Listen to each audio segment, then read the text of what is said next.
Hello, I'm Jamila Musayeva, an international etiquette consultant and author of etiquette books.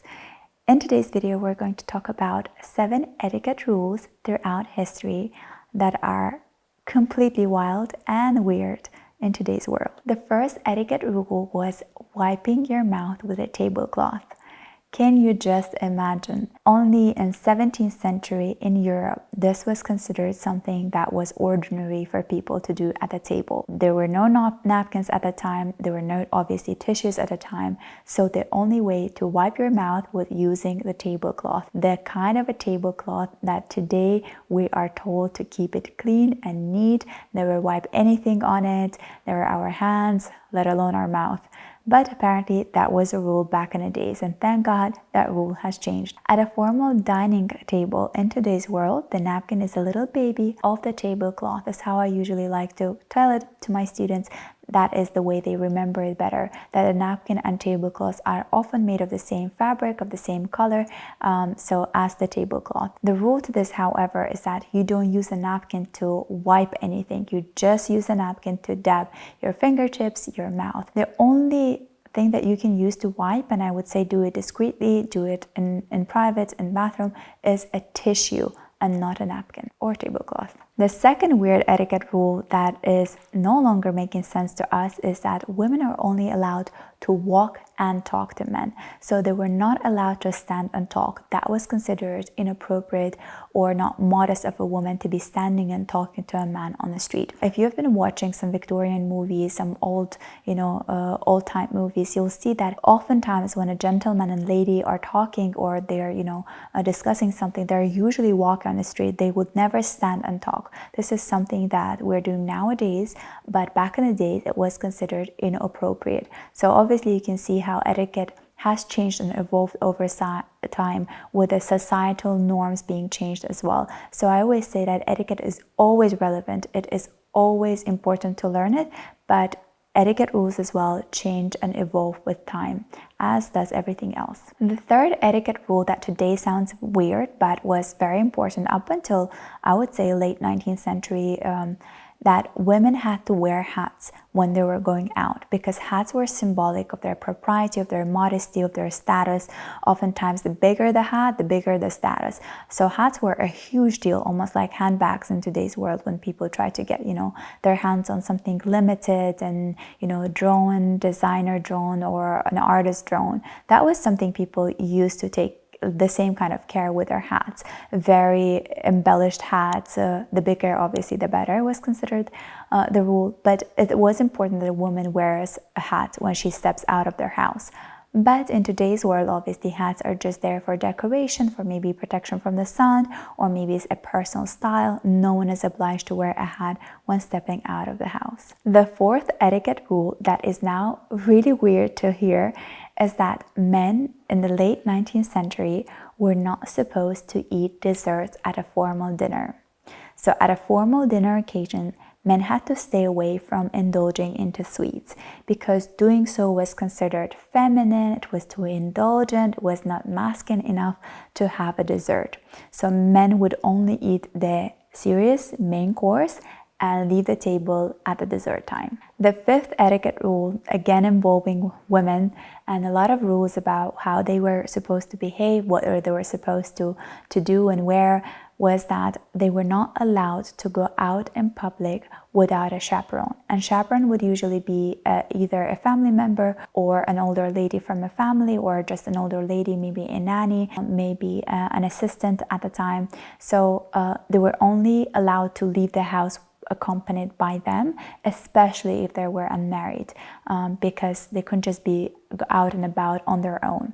And this was actually true until early 20th century. You can see how in the last century so many things have changed. So something that was considered normal and actually according to etiquette is today really wild and weird to us.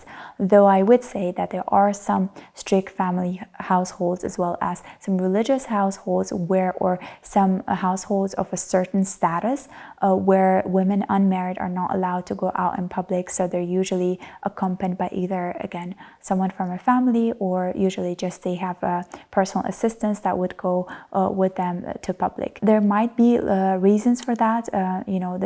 Every culture is different, every society is different, everyone has their own, even every family is different, so everyone has their own rule.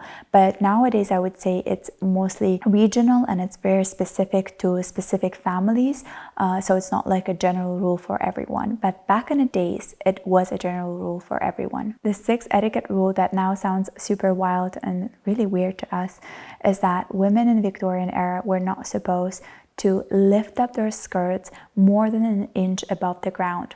So their skirts would be touching basically the ground. Even if it was raining, if it was dirty outside, mud and rain, it could only be just an inch above the ground. And that's because they were not supposed to expose their anklets to public, as anklets were considered to be something sensual, a sensual body part, a scandalous body part. So you're supposed to always keep it covered. It's really interesting that when I was doing this movie analysis for my etiquette movie club on my Patreon community on geisha, there was a huge part devoted to the art of seduction, and that anklets and also the wrists were considered, or exposing them rather, was considered something provocative, very sensual. So oftentimes the robe would cover the anklets and the wrists, and if only geishas wanted to seduce, they would expose their wrists and their anklets to the viewer, trying to seduce him or showing that I'm open to more communication.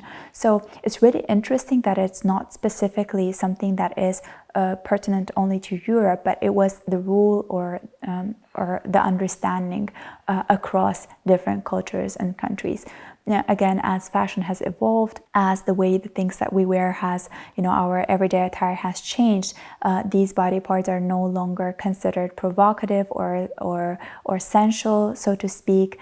Maybe they are to some people, but by majority they're not considered to be so. So it's interesting how etiquette has again changed and evolved together with the changes in fashion and obviously societal norms. And the seventh, the last etiquette rule that no longer is applicable, well, at least not in every single day, not in a daily experience of a lot of people, is that men had to bow and women had to curtsy when greeting each other. Nowadays, that kind of a social greeting is replaced by a handshake, a wave, depending on, the kind of a relationship two people might have.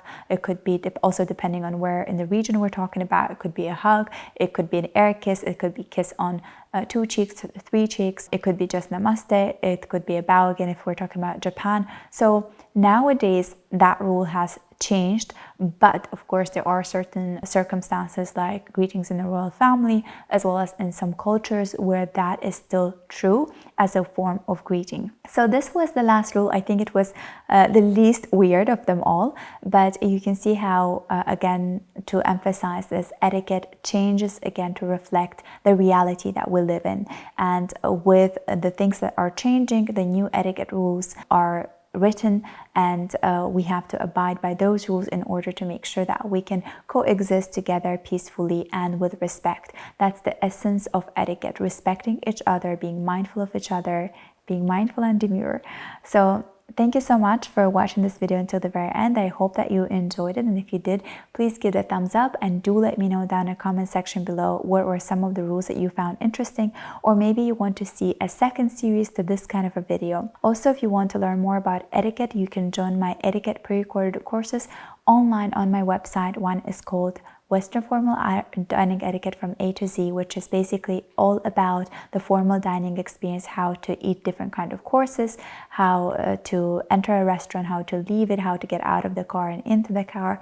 And the second course is the art of entertaining at home, which teaches you how to host people over at your home, how to set up a table according to 4 different seasons, as well as how to wrap gifts. Those 2 courses are pre-recorded, which means you can watch them at any time, anywhere in the world. You can also purchase my etiquette books that are also available on my website for a worldwide shipment. If you want to learn even more in depth about etiquette, you can also join my Patreon Etiquette Movie Club, where every month I publish etiquette movie analysis of different kind of Hollywood movies and independent as well as European movies. I think so far I've done over 40 different movie analysis, and by joining it now, you can access all those movie analysis. Thank you so much for watching this video, and I hope to see you in my next one. Bye!